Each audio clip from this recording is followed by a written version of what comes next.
It is just over a week since the new free trade deal between New Zealand and the United Kingdom came into effect, and our next session is brought to us by the British Consulate General. Please welcome the United Kingdom Prime Minister's Trade Envoy to New Zealand, the Right Honourable David Mundell.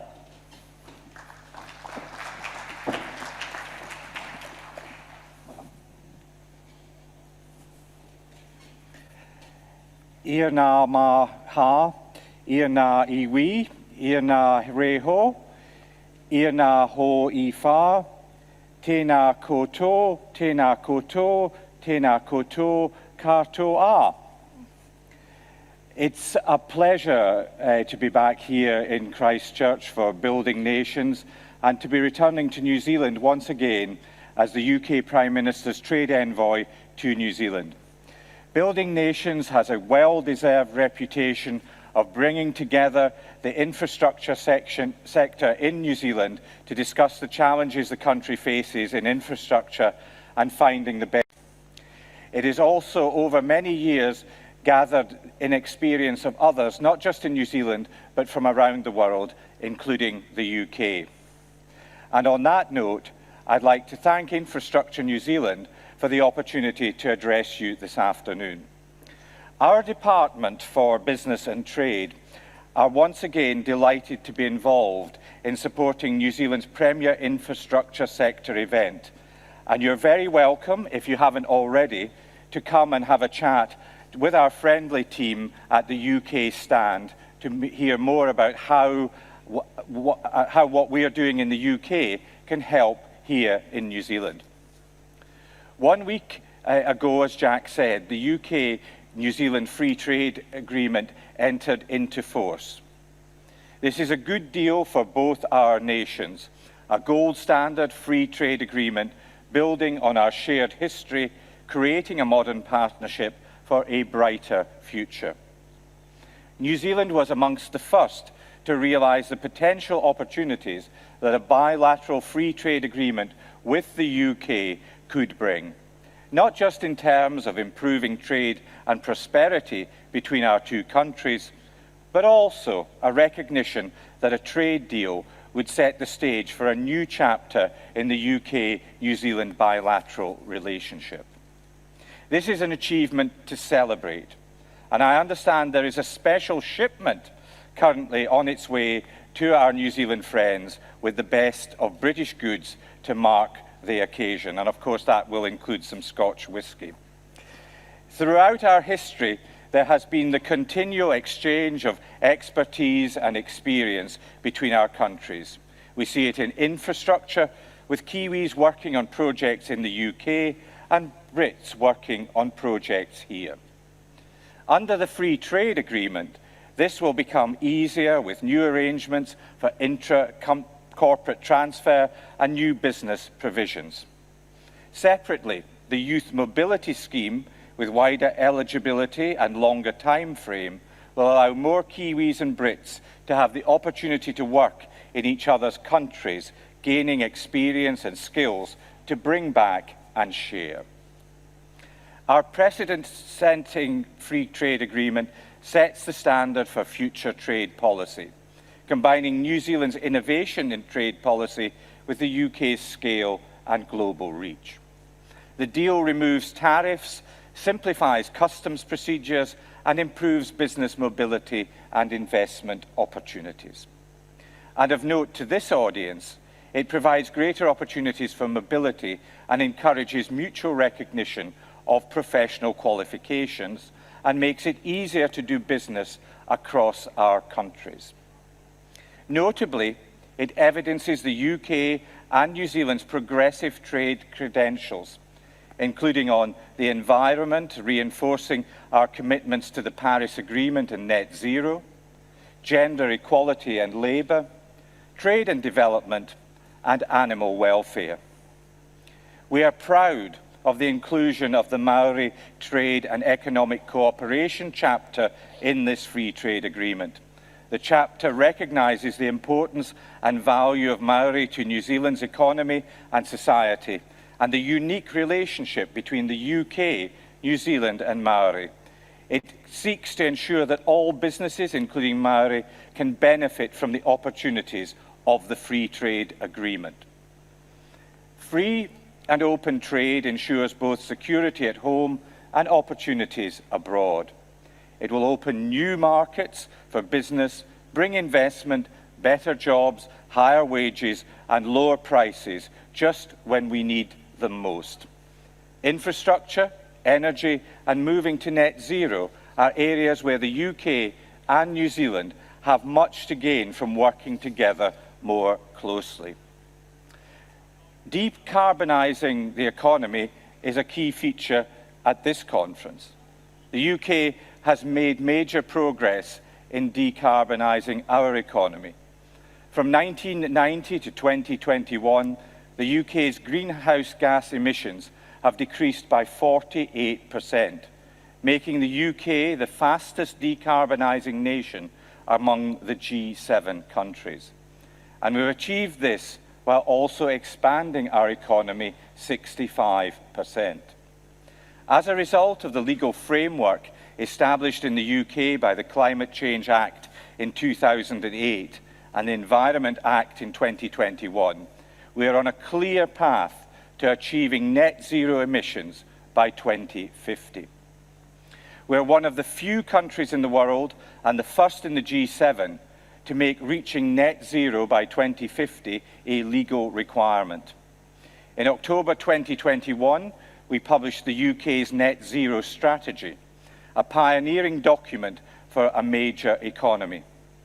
This strategy outlines the UK's government's vision for a market-led, technology-driven transition, with the ultimate goal of decarbonising the UK economy and achieving net zero emissions by 2050. In the UK, we've shown that a major economy can reduce emissions and still record economic growth. Reducing emissions and continuing to grow are not mutually exclusive. In fact, it means that we are better positioned to meet the challenges of the future. Our energy can be cleaner, cheaper, and homegrown. And our Powering Up Britain strategy, released in March this year, explains how the UK will wean itself off fossil fuels to replace them with homegrown renewable energy, delivering on our net zero commitments, seizing the economic opportunities of transition, and ultimately bringing down energy bills. Our commitment to sustainability goes beyond our borders. We've been proactive in supporting the Paris Agreement and hosted COP26 in Glasgow. We played a pivotal role in driving consensus, securing commitments, and pushing for greater ambition in tackling climate change. The UK has been a vocal advocate for ambitious climate action and has consistently pushed for stronger commitments from other countries. Our leadership in setting net zero emissions targets has inspired other nations to follow suit and adopt more ambitious climate policies themselves.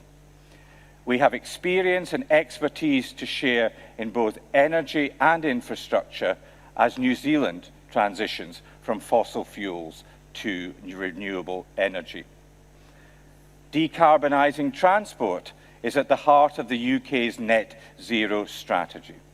The UK has a target to ban the sale of new and petrol and diesel cars by 2030, fostering a rapider transition to electronic vehicles.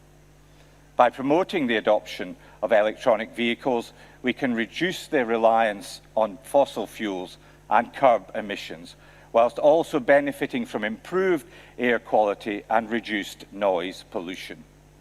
As a world leader in clean energy and sustainability, the UK is keen to work with others to support their decarbonisation efforts. The UK is also a world leader in offshore wind, with an offshore capacity of 13.8 gigawatts, the largest in Europe and second only to China worldwide. At the same time, electricity produced from coal in the UK has decreased from 40% in 2012 to just 1.5% last year, 2022.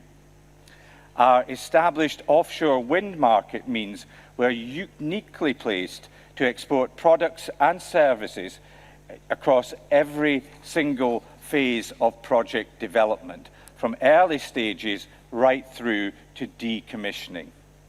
The UK has the 3 largest offshore wind farms in the world, and we're currently finishing building the 4th largest. The UK has half of all European offshore wind installed capacity, as well as the largest offshore wind market in Europe and the 2nd largest in the world. Building on our success, we're increasing our 2030 target for offshore wind from 40 gigawatts, including 1 gigawatt of floating wind, to an ambition of 50 gigawatts, with 5 gigawatts to be from floating wind. The UK has already started working on floating offshore wind, and we've recently launched a £160 million fund to support port infrastructure projects to help develop that floating offshore wind capacity. Our vision to ensure that low-carbon transition is fair, affordable, and does not impose a negative impact on businesses or consumers. We are making progress. From 2015 to 2022, the per-unit price of offshore wind in the UK has decreased by 70%.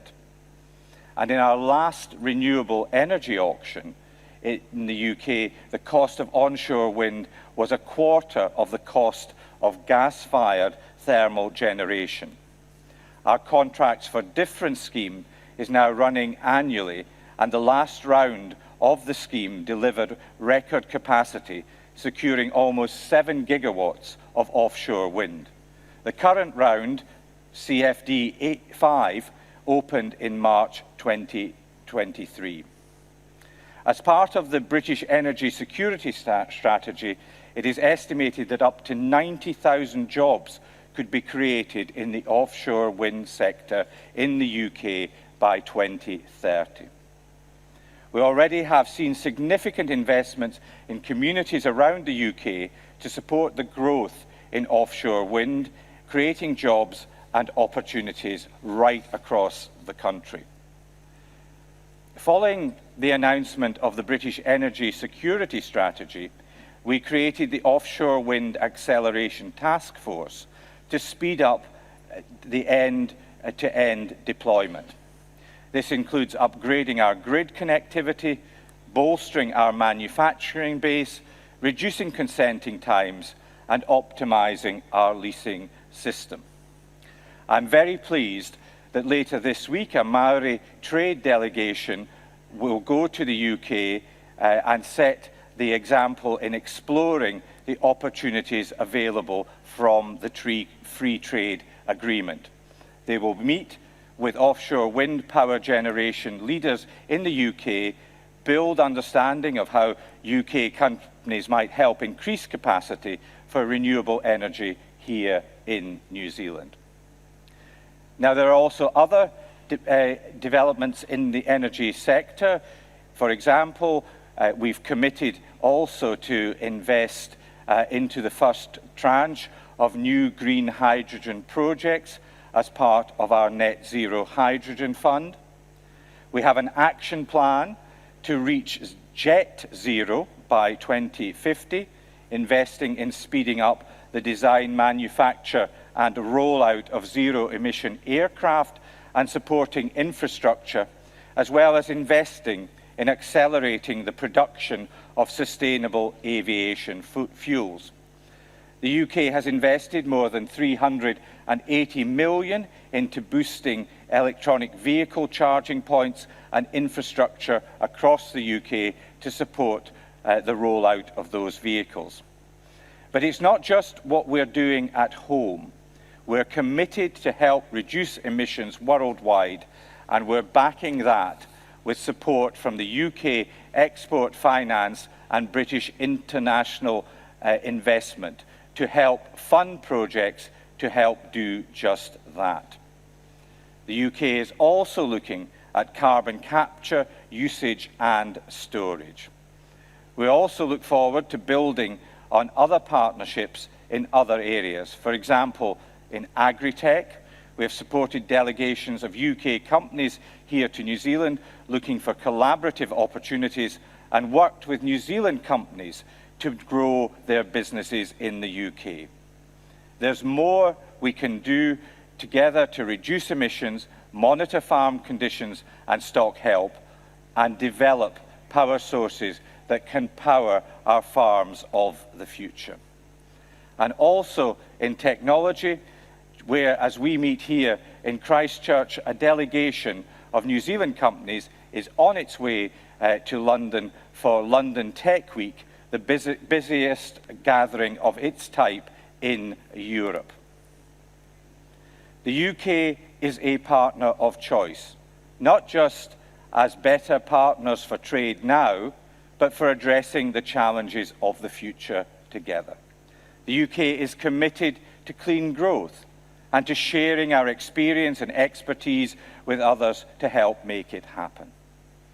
We have UK companies, some recent arrivals and some well established here, who are ready to help you with addressing the challenges of climate change and building sustainable infrastructure and energy projects, finding innovative ways to fund and finance the projects of the future, and working together to build skills and develop innovative ways to improve New Zealand's energy infrastructure. And what can we offer? Experienced firms with world-class capability who have worked on some of the world's iconic projects. A range of innovative companies developing solutions to help solve problems. And backed by a government committed to reducing emissions, sharing expertise, and developing the industries of the future. Whether it's roads or rails, ports or airports, improving the built environment or helping reduce the emissions that impact on the natural environment, we can help. And in working together to develop the power sources of the future, including offshore, wind and hydrogen, we can help too. To share expertise and develop solutions that will benefit both countries. To move to a net zero and reduce carbon emissions.